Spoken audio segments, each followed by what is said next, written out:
হেই বন্ধুরা, শুনেছ নিশ্চয়ই অসীম সংখ্যা লেখা আর কোনো ঝামেলার ব্যাপার না।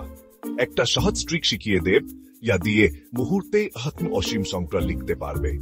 ধরো তুমি করছো আর একটা দশমিক সংখ্যা পেলে অসীম, সেটা লিখতে গেলে তো সারা জীবন চলে যাবে, তাই না?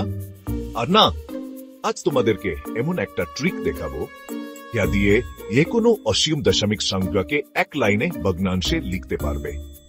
প্রথমে যে সংখ্যাটা বারবার আসছে সেটা খুঁজে বের করো। ধরো সেটা হলো তোমরা সেক। এবার এই সংখ্যাটাকে 2 উপরে বসিয়ে দাও। তাহলে হঠাৎ হার ভাগ 3 ইয়া আবার সংক্ষেপে হা ভাগ 2, ব্যাস হয়ে গেল। আর কোনো লম্বা লেখালেখি না। ভাবো তো তোমাদের হোমওয়ার্ক কত সহজ হয়ে যাবে। যদি এই ট্রিকটা ভালো লেগে থাকে তাহলে এরকম আরো ভিডিও পেতে চ্যানেলটি সাবস্ক্রাইব করে রাখো। আবার দেখা হবে।